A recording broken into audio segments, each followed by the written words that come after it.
إن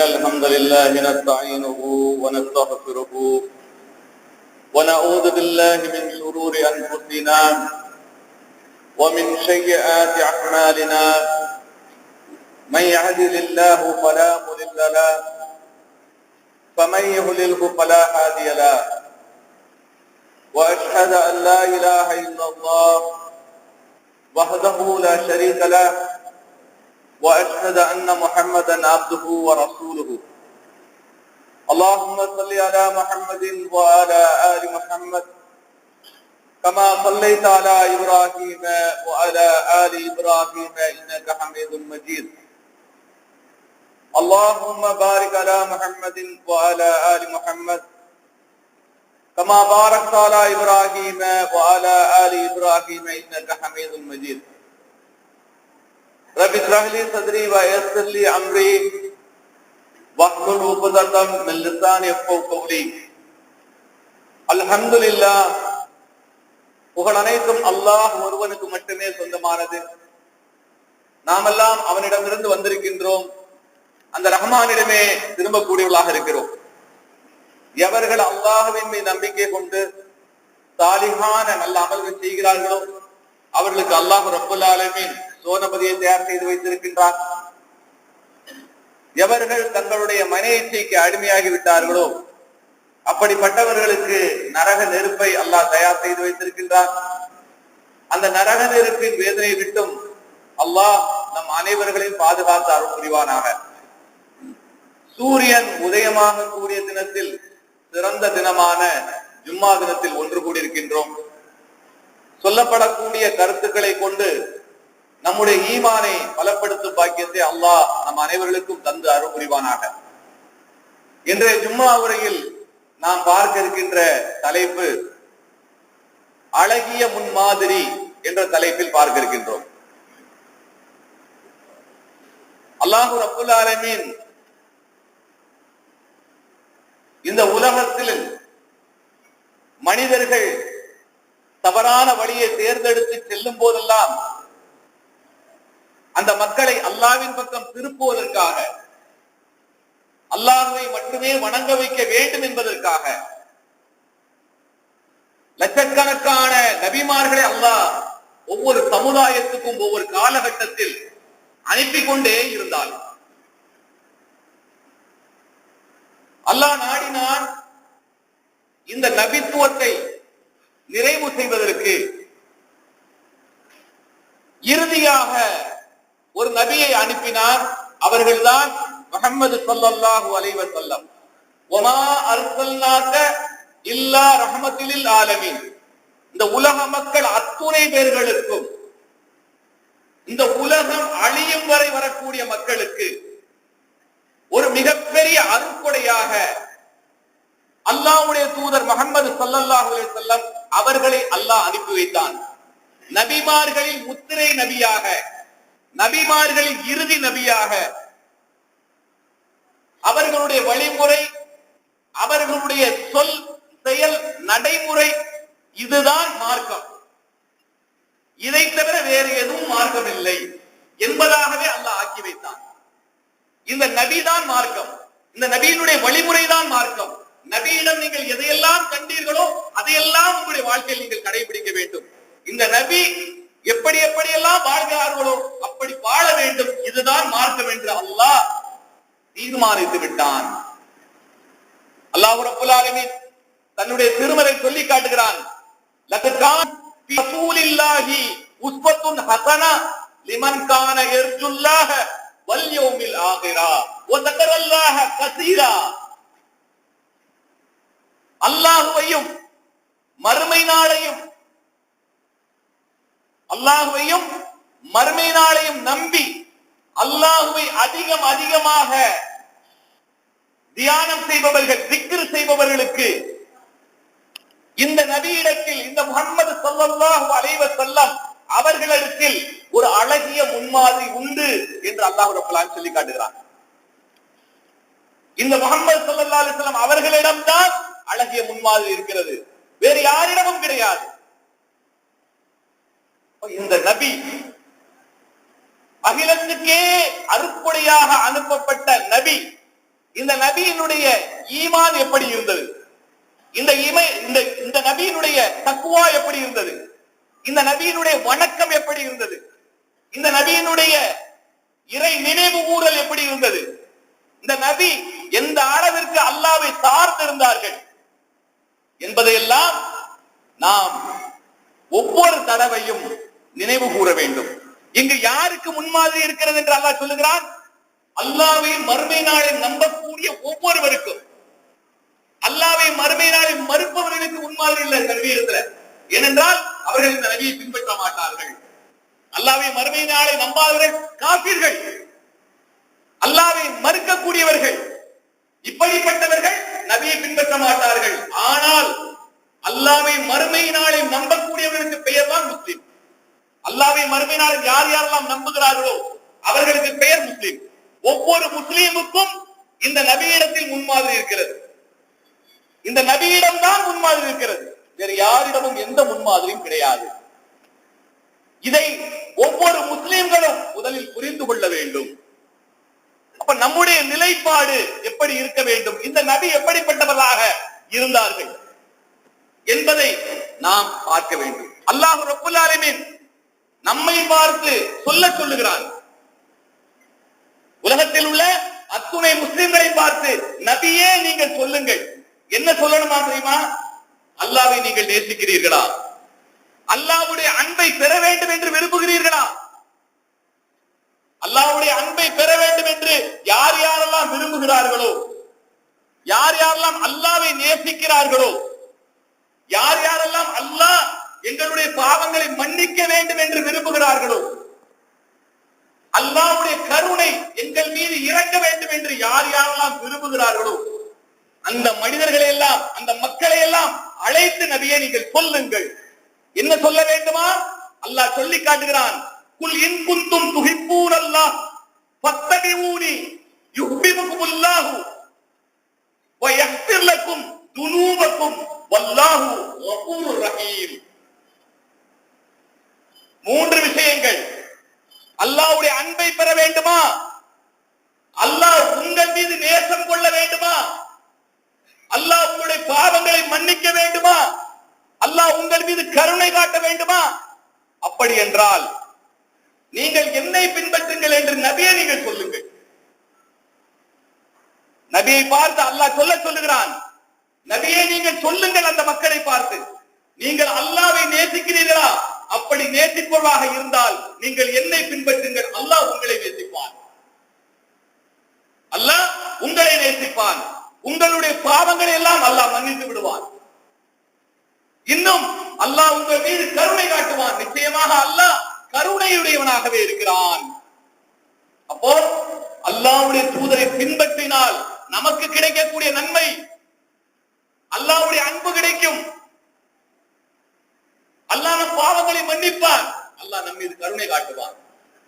இந்த நபியை பின்பற்றவில்லை என்றால், இந்த நபியினுடைய வழிமுறையை பின்பற்றவில்லை என்றால் நிச்சயமாக கைசேதத்தை அடைந்து விடுவோம், நஷ்டவாளியாக ஆகிவிடுவோம்.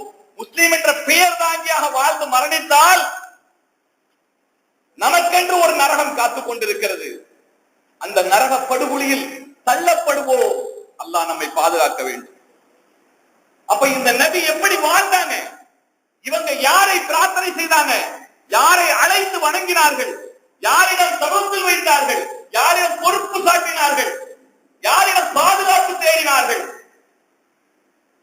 இந்த நபி எப்படி வாழ்ந்தார்கள்? இந்த நபி யாரை அழைத்து பிரார்த்தனை செய்தார்கள்? யாரை வணங்கினார்கள்? யாரின் மீது முழுமையாக தவக்குல் வைத்தார்கள்? அல்லாஹ்வே சொல்லுகிறான். அல்லாஹ்வே சொல்லுகிறான், நபியே நீங்கள் அந்த மக்களை பார்த்து சொல்லுங்கள். நபியே நீங்கள் அந்த மக்களை பார்த்து சொல்லுங்கள். குல் இன்னமா அதுவு ரப்பி வலா உஸ்ரிகு பிஹி அஹதா. நபியே நீங்கள் சொல்லுங்கள், நான் பிரார்த்திப்பதெல்லாம் என்னுடைய இறைவனிடம் மட்டும்தான். நான் பிரார்த்தனை செய்வதெல்லாம் என்னுடைய இறைவனிடம் மட்டும்தான், வேறு யாரிடமும் கிடையாது. அப்ப நபியை நீங்கள் சொல்லுங்கள். சொல்லுங்க, நான் பிரார்த்திப்பதெல்லாம் என்னுடைய இறைவனை மட்டும்தான், வேறு யாரிடம் கிடையாது என்று நபியை சொல்லுங்கள். மேலும் அல்லாஹ் சொல்லுகிறான், நான் அவனுக்கு எதையும் இணை வைக்க மாட்டேன். நபியை நீங்கள் சொல்லுங்கள், என்ன சொல்லணும்? நான் ஒருபோதும் அல்லாஹ்வுக்கு எதையும் நான் இணையாக வைக்க மாட்டேன் என்று சொல்லுங்கள். அப்போ நாம் சமாதி வழிபாடு செய்கிறோம், தாயத்து தகடுகளை நம்புகிறோம், அதன் மூலமாக பாதுகாப்பு தேடுகிறோம். வருடத்துக்கு ஒரு முறை மௌலூது பாடல்களை ஓதி அதன் மூலமாக நபியினுடைய சிறப்பை மேன்மைப்படுத்துகிறோம் என்ற பெயரால் அல்லாஹ்வுக்கு இணை வைக்கிறோம். அதன் மூலமாக நரக நெருப்பை விலக்கி வாங்குகிறோம். அல்லாஹ் நம்மை பாதுகாக்க வேண்டும். இந்த நபி யாரிடம் பிரார்த்தனை செய்றாங்க? நான் பிரார்த்திப்பதெல்லாம் அல்லாஹ் ஒருவரிடம் மட்டும்தான், நான் ஒருபோதும் அல்லாஹ்வுக்கு எதையும் இணையாக்க மாட்டேன் என்று நபியை நீங்கள் சொல்லுங்கள் என்று அல்லாஹ் சொல்லுகிறார். இந்த நபி அப்படித்தான் வாழ்ந்தார்கள். அப்படித்தான் இந்த நபி வாழ்ந்தார்கள். நபி ஸல்லல்லாஹு அலைஹி வஸல்லம் ஒவ்வொரு நாளும் ஒவ்வொரு நேரமும் தன்னுடைய தேவைகளை எல்லாம் அல்லாஹ்விடம் முறையிட்டுக் கொண்டிருந்தார்கள். உணவு தேவையா, உடை தேவையா, தண்ணீர் தேவையா, எல்லாவற்றுக்கும் அல்லாஹ்விடம் முறையிட்டார்கள். அதிகாலை எழுந்ததிலிருந்து இரவு தூக்கும் வரை அல்லாஹ்வை சார்ந்திருந்தார்கள் இந்த நபி. நம்முடைய நிலைப்பாடு எப்படிப்பட்டதாக இருக்கிறது?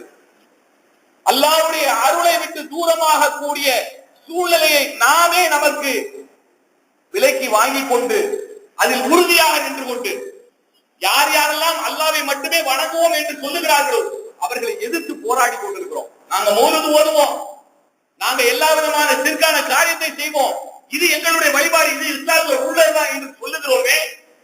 இப்படி சொல்லக்கூடியவர்கள் நிச்சயமாக அறிவில்லாத முட்டாள்களாக இருக்கிறார்கள். மார்க்கத்தை அறிந்த சரியான முட்டாளாக இருக்கிறார்கள் என்று தெளிவாக சொல்லலாம். ஏனென்றால் இவர்கள் சொல்லக்கூடிய ஒவ்வொரு வார்த்தைக்கும் எதிராகத்தான் நபி ஸல்லல்லாஹு அலைஹி வஸல்லம் வாழ்ந்தார்கள். இவர்கள் சொல்லக்கூடிய ஒவ்வொரு வார்த்தைக்கும் எதிராகத்தான் அவருடைய வாழ்க்கை இருந்தது. அப்போ நாம் நம்முடைய கூட்டத்தாரில் ஒரு கூட்டம் அல்லாஹ்வுக்கு இணை வைக்கக்கூடிய கூட்டமாக இருக்கிறோம். இந்த நபி உலகத்துக்கு அருக்குடையாக அனுப்பப்பட்டது எதற்காக? சமாதி வழிபாடுகளை சமாதி கட்டுவதற்காகத்தான் அனுப்பப்பட்டார்கள். நபி ஸல்லல்லாஹு அலைஹி வஸல்லம் அவர்கள் கூறினார்கள், தன்னுடைய மரணம் வரும்போது கூறினார்கள், யூதர்கள் கிறிஸ்தவர்கள் அவர்களுக்கு அனுப்பப்பட்ட நபிமார்களை அவர்களுடைய அடக்கஸ்தலங்களை வணங்குமிடமாக ஆக்கிக் கொண்டார்கள். நீங்கள் என்னை கூப்பிட்டால், என்னை குறிப்பிட்டு பேசினால் அல்லாஹ்வுடைய தூதர் என்றும் அல்லாஹ்வுடைய அடிமை என்றும் என்னை சொல்லுங்கள். ஒருபோதும் அல்லாஹ்வுக்கு இணையாக என்னை ஆக்கிவிடாதீர்கள். அந்த யூதர்கள் கிறிஸ்தவர்கள் அவர்களுக்கு அனுப்பப்பட்ட நபிமார்களுக்கு சமாதிகளை உண்டாக்கி அதனை வணங்குமிடமாக ஆக்கிக் கொண்டது போல என்னுடைய சமாதியை நீங்கள் வணங்குமிடமாக ஆக்கிவிடாதீர்கள் என்று அல்லாஹ்வுடைய தூதர் ஸல்லல்லாஹு அலைஹி வஸல்லம் சொன்னாங்க. அதே போல அல்லாஹ் ரப்பல் ஆலமீன் நபி ஸல்லல்லாஹு அலைஹி வஸல்லம் உயிரோடு வாழ்ந்த காலம் வரை எப்படி இந்த நபியை பாதுகாத்தானோ, இந்த நபியை எப்படி பாதுகாத்தானோ அதே போல இன்று வரை நபியினுடைய அடக்கஸ்தலத்தையும் அல்லாஹ் பாதுகாத்துக் கொண்டிருக்கிறார். அந்த நபியினுடைய அடக்கஸ்தலத்தில் எவனும் கையேந்தி நிற்க முடியாது. நபியை எங்களுக்கு உதவி செய்யுங்கள், எங்களுக்கு பாதுகாப்பு கொடுங்கள், எங்களுக்கு மன்னிப்பு வழங்குங்கள் என்று எந்த பயனும் கையேந்தி நிற்க முடியாது. அப்படிப்பட்ட நிலையில் நபியுடைய சமாதியை அல்லாஹ் பாதுகாத்து வைத்திருக்கிறார். ஆனால் இந்த நபி கொண்டு வந்த வழிமுறையை விட்டுவிட்டு உலகத்தில் எல்லா மூலைகளிலும் ஒவ்வொருவருக்கும் சமாதிகளை ஏற்படுத்திக் கொண்டு அந்த சமாதியின் மீது கட்டடங்களை கட்டி எழுப்பி அந்த கட்டடத்துக்கு உள்ளே சென்று சமாதியை வழிபடுவது, அதற்கு சஜிதா செய்வது, அதற்கு ஆராதனை செய்வது, அதனிடம் மண்டியிட்டு பணிந்து பிரார்த்தனை செய்வது, இப்படிப்பட்ட செயலை செய்பவர்கள் நிச்சயமான முஸ்லிம் என்ற பெயர் தாங்கியவராக வாழ்ந்து கொண்டிருக்கிறார்கள். அவர்கள் முஸ்லிமாக இல்லை, இவர்கள் முஸ்லிமாக இல்லை. அப்ப இந்த நபி ஷிர்கை ஒழிப்பதற்காக வந்தார்கள், ஷிர்கை முழுமையாக ஒழிப்பதற்காக வந்தார்கள். நபி ஸல்லல்லாஹு அலைஹி வஸல்லம் சொன்னாங்க, இறுதி ஹஜ்ஜின் போது சொன்னாங்க, ஷைத்தானை என்னுடைய காலுக்கு கீழே போட்டு மிதித்து நசுக்கி விட்டேன், அதனால் பூமியில் இணைவேற்றல் என்ற பாவம் உள்ளே நுழையாது, அல்லாஹ் நாடும் வரை. ஆனால் அந்த மக்கா மதீனாவில் மட்டும்தான் இணைவேற்றல் இருந்து பாதுகாக்கப்பட்டதே தவிர மற்ற எல்லா இடங்களிலும் இணைவேற்றல் நடக்குதா இல்லையா? சிற்கால காரியங்கள் நடக்குதா இல்லையா? இந்த மௌலூது பாடல்கள் மக்காவுல மதீனாவுல இந்த மௌலூது பாடல்கள் கிடையாது. அல்லாஹ் கண்ணியப்படுத்திய இடத்துல கிடையாது, அல்லாஹ்வை வணங்கக்கூடிய பூமியில கிடையாது. ஆனால் அந்த இடங்கள்ல இந்த சிற்கான காரியத்தை செய்யறோம் சொன்னா அது பகிரங்கமாக அல்லாஹ்வுக்கு துரோகம் செய்கிறோம் என்பதை நாம் உணர வேண்டும். நம்முடைய மனசாட்சியிடம் கேட்டு பாருங்கள், நம்முடைய மனசாட்சியை தொட்டு கேட்டு பாருங்கள். அல்லாஹ்வுக்கு நான் கட்டுப்பட்டு நடக்கிறேனா அல்லது அல்லாஹ்வுக்கு மாறு செய்து கொண்டிருக்கிறேனா என்று. அப்படி இணை வைத்து இந்த சிற்கான செய்பவர்களுக்கு நன்றாக தெரியும். அவர்கள் குர்ஆனை ஓதி இருந்தால், நபியுடைய வழிமுறைகளை அழகான முறையில் படித்திருந்தால் அவர்களுக்கு தெரிந்திருக்கும். இந்த வழிமுறை இப்படிப்பட்ட கெட்ட செயல்களில் இருந்து நாம் பாதுகாக்கப்பட வேண்டும். இது நபியினுடைய வழிமுறை அல்ல. இணை வைத்து அல்லாஹ்வுக்கு இணை வைக்கக்கூடிய செயலை செய்வதன் மூலமாக அல்லாஹ்வுடைய அன்பை பெற முடியாது, அல்லாஹ்வுடைய கருணையை பெற முடியாது. நபியிடம் நாம் பாவ மன்னிப்பு கேட்டா அல்லாஹ் நம்மளை மன்னிப்பானா? அப்படி ஏதாவது அல்லாஹ் உத்தரவாதம் கொடுத்திருக்கிறானா? சிந்திக்க வேண்டாமா? அறிவில்லையா நமக்கு? அந்த சமாதிகளை வழங்கக்கூடிய நிலையில இருந்து கொண்டு அதே மாதிரியான செயலை பள்ளிவாசல்கள் அல்லாஹ்வை வணங்கக்கூடிய இல்லத்துக்கு உள்ள உட்கார்ந்து மௌலூது ஓதிக்கொண்டு அந்த பாடல் மூலமாக அல்லாஹ்வுடைய தூதரிடம் நாங்கள் மன்னிப்பு கேட்கிறோம் என்று நாம் கூறினால் நாம் என்ன காரியத்தை செய்து கொண்டிருக்கிறோம்?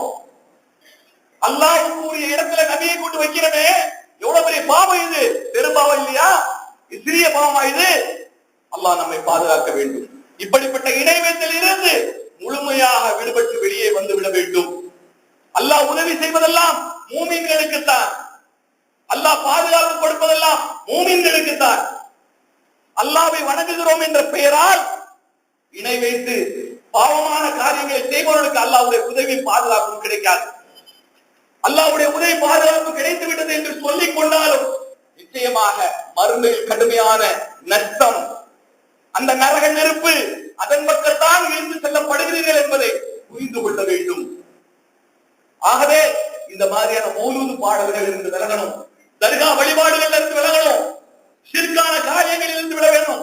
அல்லாஹ்விடத்தில் அங்கீகரிக்கப்பட்ட வணக்க தொழுகைதான், நோன்புதான், ஜக்காத்து தான், ஹஜ் தான். இதை தவிர வேறு எதுவும் அல்லாஹ் நம்மிடம் எதிர்பார்க்கவில்லை, வேறு எதையும் அல்லாஹ் நமக்கு கடமையாக்கவில்லை என்பதை நாம் புரிந்து கொள்ள வேண்டும். அப்ப இந்த நபி எப்படிப்பட்டவங்களா வாழ்ந்தாங்க? நபி நபியை சொல்ல சொல்றான் அல்லாஹ், நபியே நீங்க சொல்லுங்க, நான் பிரார்த்திப்பதெல்லாம் அல்லாஹ் ஒருவனை மட்டும்தான், நான் அல்லாஹ்வுக்கு இணையாக எதையும் ஆக்க மாட்டேன் என்று நபியை நீங்க சொல்லுங்கள் என்று அல்லாஹ் சொல்லுகிறான். அப்ப இந்த நிலையில தான் நபி ஸல்லல்லாஹு அலைஹி வஸல்லம் வாழ்ந்தாங்க. அது மட்டுமல்ல, நமக்கு என்ன நடக்க போகுது, நாளைக்கு என்ன நடக்கும் என்கிற எல்லா காரியத்தினுடைய முடிவும் அல்லாஹ்வுடைய கையில் இருக்கிறது. என்னுடைய கையில் இல்லை என்று நபியை நீங்க சொல்லுங்கள் என்று நபியை பார்த்து அல்லாஹ் சொல்றான். நமக்கு அல்லாஹ் என்ன முடிவு செய்திருக்கிறான், இனி வரக்கூடிய மக்களுக்கு அல்லாஹ் என்ன முடிவு வைத்திருக்கிறான், கடந்த காலம், நிகழ்காலம், எதிர்காலம் அனைத்தும் முடிவுகளும் அல்லாஹ்வுடைய கையில் இருக்கிறது. நபியை நீங்கள் சொல்லுங்கள் என்று அல்லாஹ் சொல்லி காட்டுகிறான். குல் இன்னி லா அம்லிகு லக்கும் லர்ரவ் வலா ரஸதா. அல்லாஹ் ரப்பல் ஆலமீன் நபியை பார்த்து சொல்கிறார், நபியே நீங்கள் சொல்லுங்கள், நிச்சயமாக நான் உங்களுக்கு நன்மையோ தீமையோ செய்ய நான் சக்தி பெற்றவன் அல்ல. உங்களுக்கு நன்மையோ தீமையோ செய்வதற்கு நான் சக்தி பெற்றவன் கிடையாது என்று நபியை நீங்கள் சொல்லுங்கள்.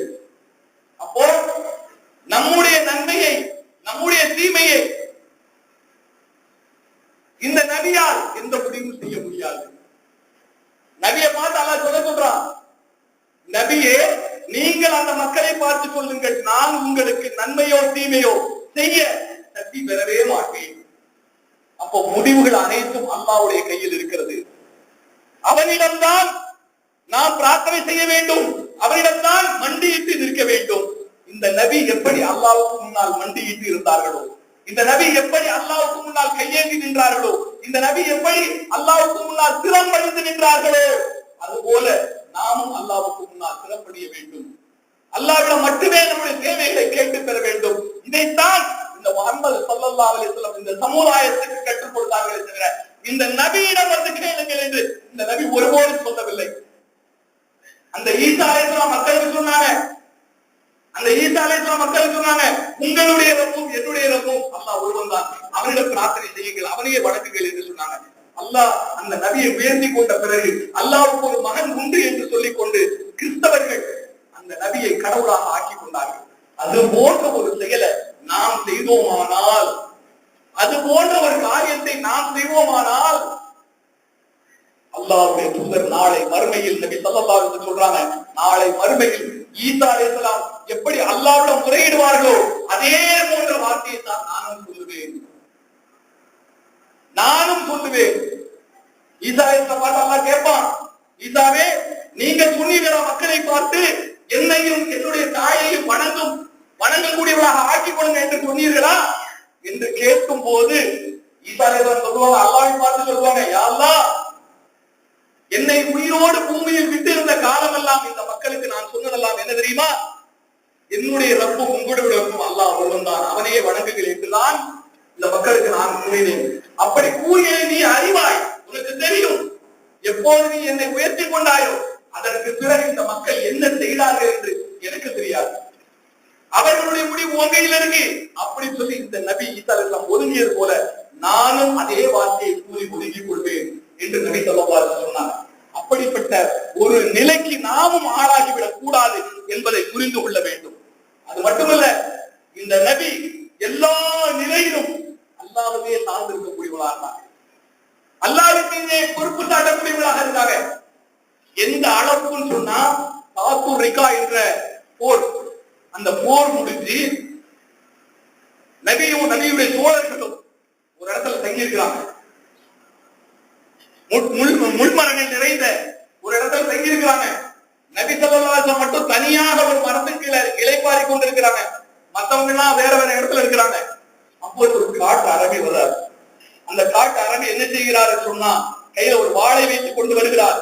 அந்த வாளை கொண்டு வந்து நேர நபியினுடைய கிடத்துல கொண்டு வைக்கிறார். நபியினுடைய கிடத்துல கொண்டு வைக்கிறார். வச்சுட்டு சொல்றாரு, முஹம்மதே, உம்முடைய உயிர் என்னுடைய கையில இருக்கு, நான் நினைச்சா உன்னை வெட்டி போடுவேன், என்னிடமிருந்து உங்களை காப்பாற்றுறது யார், என்னிடமிருந்து உங்களை காப்பாற்ற போறது யார் என்று அந்த காட்டு அரபி கேட்கிறான். நபியினுடைய கிடத்துல வாளை வைத்துக் கொண்டு கேட்கிறான். நபி ஸல்லல்லாஹு அலைஹி வஸல்லம் கண்ணை விழித்து பாக்குறாங்க. பார்த்துட்டு அல்லாஹ் அப்படின்னாங்க, அல்லாஹ் அப்படின்னாங்க. அவருடைய வாழ் தானாக நழுவி கீழே விழுந்தது.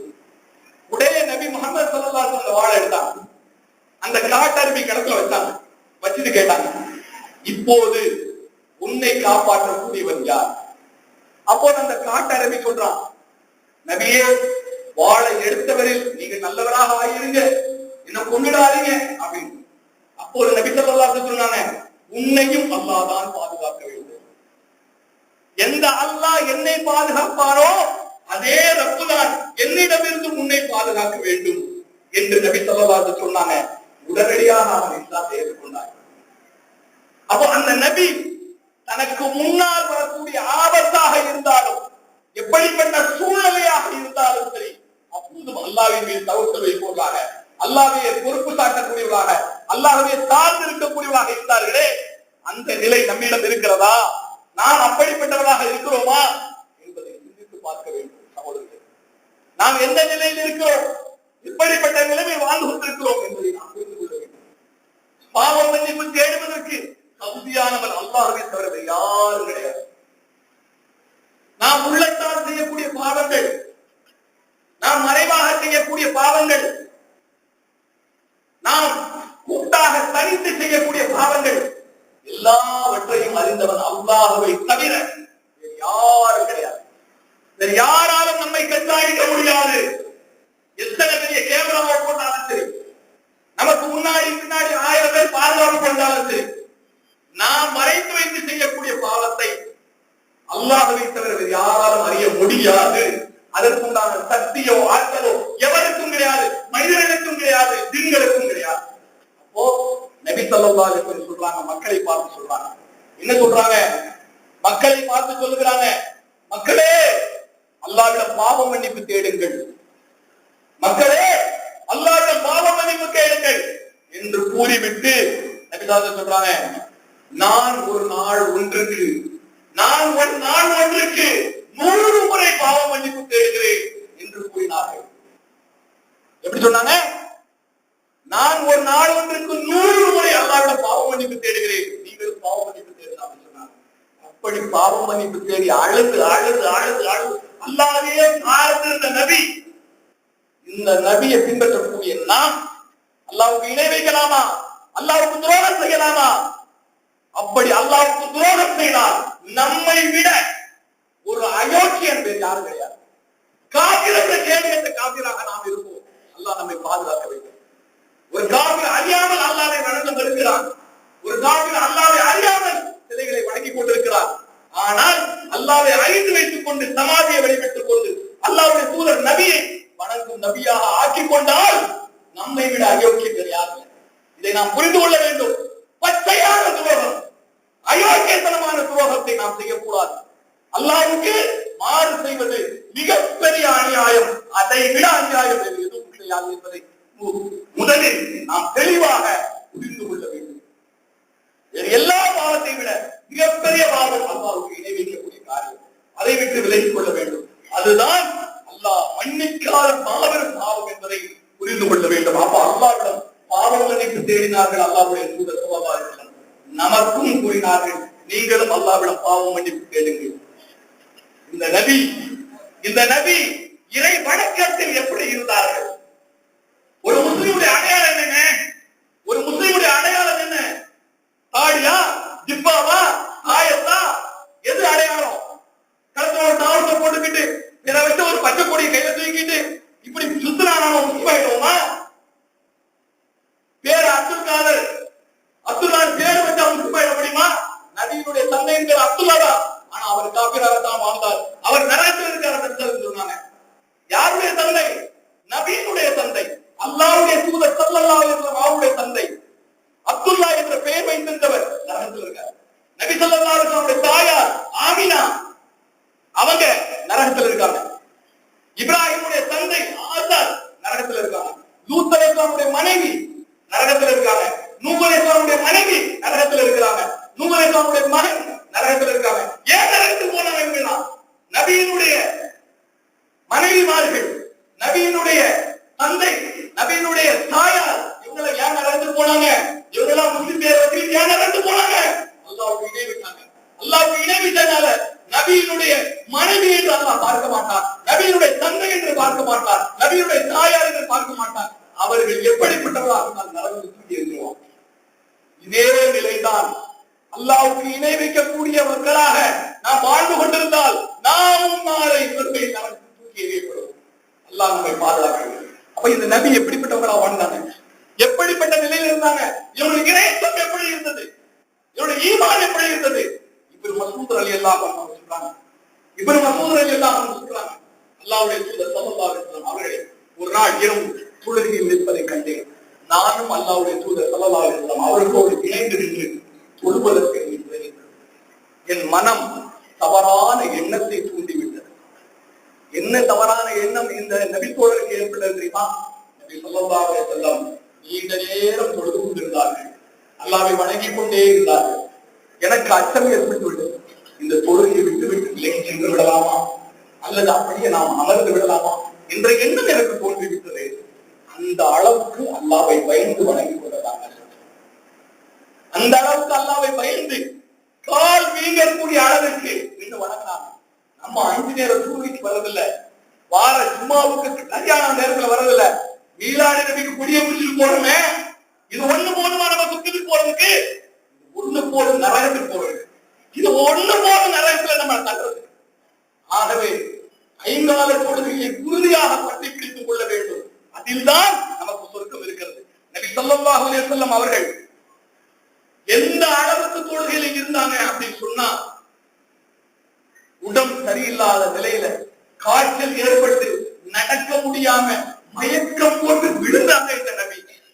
மீண்டும் மீண்டும் தலையில் தண்ணீர் ஊற்றப்பட்டு மயக்கம் தெளிவிக்கப்பட்டு 2 நபி தோழர்களுடைய தோள்களில் கையை போட்டு கால்கள் தரையோடு இழுத்து செல்லக்கூடிய அளவிற்கு வந்து நின்று தொழுகை நின்றார்களே, இந்த தொழுகையில் நாம் உறுதியாக இருக்கிறோமா? இந்த தொழுகை தான் நாளை மறுமையில் நமக்கு சொர்க்கத்தை தரும் என்பதை நாம் எப்போது உணரப் போகிறோம்? நம்மை பிணமாக வைக்கப்பட்டு நமக்கு முன்னால் கொள்வார்களே, அப்போதான் நாம் சிந்திக்க போகிறோம். அல்லாஹ்வுடைய தூதர் ஸல்லல்லாஹு அலைஹி வஸல்லம் எந்த அளவுக்கு தொழுகை ஏவினாங்க? தன்னுடைய மரணத்துடைய நேரத்தில் கூட தொழுகையை விட்டு விடாதீர்கள், தொழுகையை விட்டு விடாதீர்கள், தொழுகையை விட்டு விடாதீர்கள் என்று மீண்டும் மீண்டும் சொன்னாங்களே, அந்த தொழுகை நம்மிடமிருந்து எங்கே போனது? அப்போ ஒரு முஸ்லிமுடைய அடையாளம் தொழுகை. இந்த தொழுகையை நபி ஸல்லல்லாஹு அலைஹி வஸல்லம் அவருடைய வாழ்நாள் முழுவதும் கடைபிடித்தாங்க. மற்றவங்களுக்கு சொல்லிக் கொண்டே இருந்தாங்க, தொழுகை தொழுகை என்னுடைய கண்குளிர்ச்சி தொழுகை தான், அந்த தொழுகையை நீங்கள் தேடுங்கள் என்று அல்லாஹ்வுடைய தூதர் ஸல்லல்லாஹு அலைஹி வஸல்லம் சொன்னாங்களே. இந்த வழிமுறை நம்மிடம் முழுமையாக இருக்கிறதா, தெளிவான முறையில் நாம் பின்பற்றுகிறோமா என்பதை நாம் சிந்திக்க வேண்டும். அது மட்டுமல்ல, தொழுகையில் நடுநிலையை பெறுகிறோம். நீங்க சுன்னத்தான நபீலான அந்த வணக்கங்களை எல்லாம் சேர்த்து கொள்ளணும்ன்ற அவசியம் இல்லை. 5 தொழுகைய சரியான நேரத்துல சரியான முறையில கடைபிடிக்க, அதன் மூலமாக அல்லாஹ்வுடைய அருளை பெறலாம் என்று நபி ஸல்லல்லாஹு அலைஹி வஸல்லம் சொன்னாங்க. அந்த நிலையாவது நம்மிடம் வர வேண்டும். அப்பதான் இந்த நபியை பின்பற்றுவதற்கான அடையாளம் நம்மிடம் வரும். ஒரு முஸ்லிமுடைய அடையாளம் தொழுகை. 2வது சலாம் சொல்வது. இந்த வழிமுறை இல்லைன்னு சொன்னா நாம எந்த நபியை பின்பற்றோம்? இந்த நபியை எப்படி நம்ம பின்பற்றோம் அப்படின்னு சொல்ல முடியும்? அதுக்கு தகுதியே இல்லாதவர்களாக ஆகிறோம். ஆகவே தொழுகையை பேண வேண்டும். ஒரு முஸ்லிம் இன்னொரு முஸ்லிமை பார்த்தால் சலாம் சொல்லக்கூடியவராக இருக்க வேண்டும். அது மட்டுமல்ல, இந்த நபி இன்னும் எப்படிப்பட்டவர்களாக இருந்தார் என்று சொன்னார், எல்லா நேரமும் அல்லாஹ்வை நினைவு கூறக்கூடியவராக இருந்தார். வேற யாரையும் நினைவு கூறக்கூடியவரா இல்ல. தஸ்பீஹ் மணியை வச்சு உருட்டிக்கிட்டு வேற வேற திக்ருகளை செய்யல. நபி ஸல்லல்லாஹு அலைஹி வஸல்லம் எந்த அளவுக்கு அல்லாஹ்வை நினைவு கூறக்கூடியவராக இருந்தார்கள் என்றால், நபியினுடைய கனவுல 2 வானவர்கள் சொல்றாங்க, இந்த நபி உறங்கிக் கொண்டிருக்கிறார் என்று ஒரு வானவர் சொல்லுகிறார். இன்னொரு வானவர் சொல்லுகிறார், இந்த நபி கண்கள் தான் உறங்குகின்றன, இந்த நபியினுடைய உள்ளம் உறங்குவதில்லை. இந்த நபியுடைய கண்கள் தான் உறங்கிக் கொண்டிருக்கின்றன, இந்த நபியினுடைய உள்ளம் உறங்குவதில்லை. அந்த அளவுக்கு அல்லாஹ்வை நினைவு கூறிக்கொண்டே இருப்பார்கள் இந்த நபி என்று ஒவ்வொரு வானவர்கள் சாட்சி சொல்லுகிறார்கள். நாம எந்த அளவுக்கு அல்லாஹ்வை நினைவு கூறோம்? அன்னை ஆயிஷா ரலியல்லாஹு அன்ஹா அவங்க சொல்றாங்க, ஆயிஷா ரலியல்லாஹு அன்ஹா சொல்றாங்க, நபி ஸல்லல்லாஹு அலைஹி வஸல்லம் எல்லா நேரங்களிலும் அல்லாஹ்வை நினைவு கூறக்கூடியவர்களாக இருந்தார்கள். எல்லா நேரங்களிலும் அல்லாஹ்வை நினைவு கூறக்கூடியவர்களாக இருந்தார்கள். நீங்களும் அல்லாஹ்வை நினைவு கூறி பாருங்க. நாமும் அல்லாஹ்வை நினைவு கூறி பார்த்தோமானால் அல்லாஹ்வுடைய அருளும், அல்லாஹ்வுடைய ரஹ்மத்தும், அல்லாஹ்வுடைய அன்பும், அல்லாஹ்வுடைய கருணையும் எந்த அளவிற்கு நமக்கு நெருக்கமாக இருக்கிறது என்பதை நாம் உள்ளத்தால் உணர முடியும். நபியை பின்பற்றது இதுதாங்க வழிமுறை. நபியை பின்பற்றுக்குண்டான வழிமுறை இதுதான். நான் நபியை போல தாடி விட்டேன், நான் நபியை போல நகை விட்டுனேன், நான் நபியை போல சுண்ணத்து பண்ணிக்கிட்டேன் அப்படின்னு சொன்னால் அவர்கள் சொத்து கொடுத்துருவானா? எந்த இணை வைத்தலை நபி ஸல்லல்லாஹு அலைஹி வஸல்லம் மக்களுக்கு எச்சரித்தார்களோ, எந்த இணை வைத்தலை விட்டு மக்களை தடுத்தார்களோ, அந்த இணை வைத்தலில் இருந்து முழுமையாக விலகாத வரை நீங்கள் நபியை பின்பற்றுவதாக சொல்லிக்கொண்டு நீங்கள் தாடி வைத்தாலும் அல்லது நீங்கள் கத்தரா செய்து கொண்டாலும் உங்களுடைய பேரை அதன் போல மாற்றிக்கொண்டாலும் சொர்க்கத்தை அடைய முடியாது. ஏனென்றால் இந்த நபியினுடைய கொள்கை ஒரே கொள்கையாக இருந்தது. அது ஓரிட கொள்கையாக இருந்தது. தன்னுடைய வாழ்நாள் முழுவதும் மரணம் வரும் வரையில் அவர்கள் சொன்ன ஒரே வார்த்தை, அல்லாஹ்வுக்கு இணை வைக்காதீர்கள், அல்லாஹ்வுக்கு இணை வைக்காதீர்கள், அல்லாஹ்வுக்கு இணை வைக்காதீர்கள். இந்த ஒரு வார்த்தையை சொன்னாங்க. அபூ ஹுரைரா ரலியல்லாஹு அன்ஹு அவங்க கேக்குறாங்க, அல்லாஹ்வுடைய தூதரே, நாளை மறுமையில் உங்களுடைய சிபாரிசு யாருக்கு கிடைக்கும்? உங்களுடைய சிபாரிசு யாருக்கு கிடைக்கும் என்று கேட்டபோது நபி ஸல்லல்லாஹு அலைஹி வஸல்லம் சொன்னாங்க, யார் அல்லாஹ்வுக்கு இணை வைக்கவில்லையோ, யார் அல்லாஹ்வுக்கு இணை வைக்கவில்லையோ அவர்கள் அத்துணை பேர்களுக்கும் என்னுடைய சிபாரிசு, என்னுடைய பரிந்துரை உண்டு என்று சொன்னாங்க. அப்ப அல்லாஹ்வுடைய பரிந்துரை நமக்கு, அந்த நபியினுடைய பரிந்துரை நமக்கு வேண்டும் என்றால், நபியினுடைய பரிந்துரையின் மூலம் சொர்க்கத்துக்கு செல்ல வேண்டும் என்றால் அல்லாஹ்வுக்கு இணை வைக்கக்கூடிய காரியத்தை ஒருபோதும் செய்யக்கூடாது. அது ஆணாக இருந்தாலும் பெண்ணாக இருந்தாலும் அல்லாஹ்வுக்கு இணை வைக்கக்கூடிய காரியத்தை ஒருபோதும் செய்யக்கூடாது. அப்படிப்பட்டவர்களாக வாழ்ந்து சொன்னா அந்த நபியை பின்பற்றுவதன் அடையாளமாக அது இருக்காது என்பதை நாம் புரிந்து கொள்ள வேண்டும். அது மட்டுமல்ல, அஸ்மா ரலியல்லாஹு அன்ஹா சொல்றாங்க, நபி ஸல்லல்லாஹு அலைஹி வஸல்லம் எப்படிப்பட்டவராக இருந்தாங்கன்னு சொன்னா, வீட்டை விட்டு வெளியேறி வந்தாங்கன்னு சொன்னா தன் கண்ணுக்கு முன்னால் பெண்களை பார்த்தாலும் சரி, சிறுவர்களை பார்த்தாலும் சரி, சலாம் சொல்லாம போக மாட்டாங்க. அனஸ் ரலியல்லாஹு அன்ஹு அவங்க அறிவிக்கிறாங்க, நாங்கள் விளையாடி கொண்டிருந்தோம் சிறுவர்களோடு சொல்றாங்க. அனஸ் சின்ன பையனா இருக்கும் போது சிறுவர்களோடு சொல்றாங்க, நான் விளையாடி கொண்டிருந்தேன். அல்லாஹ்வுடைய தூதர் ஸல்லல்லாஹு அலைஹி வஸல்லம் எங்களை கடந்து செல்லும் போது சலாம் கூறினார்கள், நாங்கள் பதில் சலாம் சொன்னோம். நீங்க பாருங்க, பிச்சைக்காரங்க மட்டும்தான் அஸ்ஸலாமு அலைக்கும் சொல்றாங்க. இன்னைக்கு நம்ம சமுதாயத்துல ரோட்டோரத்தில் இருக்கக்கூடியவங்க, பள்ளிவாசல் வாசல் இருக்கக்கூடிய பிச்சைக்காரர்கள் தான் இந்த சலாம் அஸ்ஸலாமு அலைக்கும்ங்கிற வார்த்தை கேட்க முடியும். வேற எந்த முஸ்லிம்கிட்டையும் இந்த சலாம் அலைக்கும்ங்கிற வார்த்தை கேட்க முடியல. அப்படியே ஒருவேளை நம்ம சலாம் சொன்னோம்னா, இவன் எங்க நம்மகிட்ட கடன் கேட்டுருவானோ, இவன் எங்க நம்மகிட்ட காசு கேட்டுருவானோ, இவன் எங்க நம்மகிட்ட வந்து இறுதியும் நம்மகிட்ட வாங்க வந்துருவானோ அப்படின்னு சலாமுக்கு பரிசுமாவே போகக்கூடிய எத்தனை நபர்கள் வராங்க. இன்னும் சொல்ல போனா சிலர், இவன் இந்த இயக்கத்தை காரணம் அவனுக்கான சார்ந்து வரும், இவன் தபிலித்தமான சேர்த்தம் கிடையாது, அதனால தபிலித்தமான சார்ந்தவன் எல்லாத்தவருக்கு நாயத்தை சார்ந்து வரும், இவன் சுன்னத்துல் ஜமாத்தை சார்ந்தவன், அல்லது இவன் தௌஹீத் ஜமாத்தை சார்ந்தவன், நான் சுன்னத்துல் ஜமாத்தை சார்ந்தவன், நாயத்தை சார்ந்து வரும். இப்படி ஒருவருக்கு ஒருவர் எதிரியை போல முகம் திருப்பிக் கொள்ளக்கூடியவர்களாக ஆகிவிட்ட சூழ்நிலைகளை நாம் பார்க்க முடியும். நபி ஸல்லல்லாஹு அலைஹி வஸல்லம் எங்க இருக்கீங்க? எந்த வழிமுறை எங்க இருக்கு? எந்த பின்பற்றவனாக எங்க பின்பற்றணும்? நம்ம அல்லாஹ் நம்மை பாதுகாக்க வேண்டும். அப்போ நபி ஸல்லல்லாஹு அலைஹி வஸல்லம் சொன்னாங்க, நீங்கள் ஈமான் கொள்ளாத வரை நீங்கள் சொர்க்கத்தை அடைய முடியாது. நீங்கள் ஈமான் கொள்ளாத வரை சொர்க்கத்தை அடைய முடியாது. நீங்கள் உண்மையான இறை விசுவாசியாக, உண்மையான மூமினாக, உண்மையான ஈமான்தாரியாக மாற வேண்டும் என்றால் நான் உங்களுக்கு ஒரு வழியை சொல்லுகிறேன், கேட்கிறீர்களா என்று அல்லாஹ்வுடைய தூதர் கேட்டு சொன்னாங்க. நீங்கள் சலாமை பரப்புங்கள், ஒருவருக்கு ஒரு சலாம் சொல்லுங்கள், அதன் மூலமாக அல்லாஹ்வுடைய ஈமானை பலப்படுத்துவார் என்று சொன்னாங்க. அந்த நிலைப்பாடு நம்மிடமிருந்து எங்கே போனது? அந்த நிலைப்பாடு எங்கே போனது? முஸ்லிமை தவிர வேற யாராவது இந்த உலகத்துல சலாம் சொல்ல இருப்பாங்களா?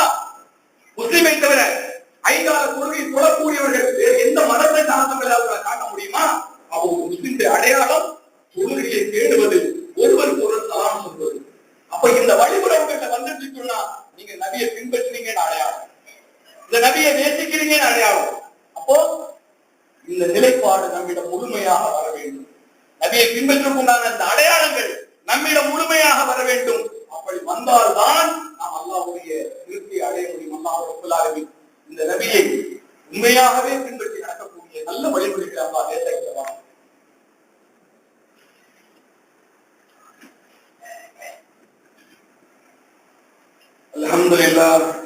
அல்ஹம்துலில்லாஹி ரப்பில் ஆலமீன்.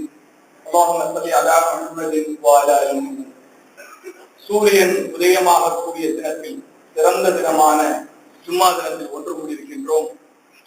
நாம் இந்த ஜும்மா தினத்தன்று பார்க்கக்கூடிய தலைப்பானது அழகிய முன்மாதிரி என்ற தலைப்பில் பார்த்து வருகின்றோம். அழகிய முன்மாதிரி என்ற தலைப்பில் பார்த்து வருகிறோம். நபி ஸல்லல்லாஹு அலைஹி வஸல்லம் தனக்கும் தன்னுடைய உம்மத்துக்கும் ஒரு உதாரணம் கூறினார்கள். தனக்கும் தன்னுடைய உம்மத்துக்கும் ஒரு உதாரணம் கூறினார்கள். என்னுடைய நிலையும் என் சமூகத்தாருடைய நிலையும் ஒரு மனிதனுக்கு ஒப்பானதாக இருக்கிறது.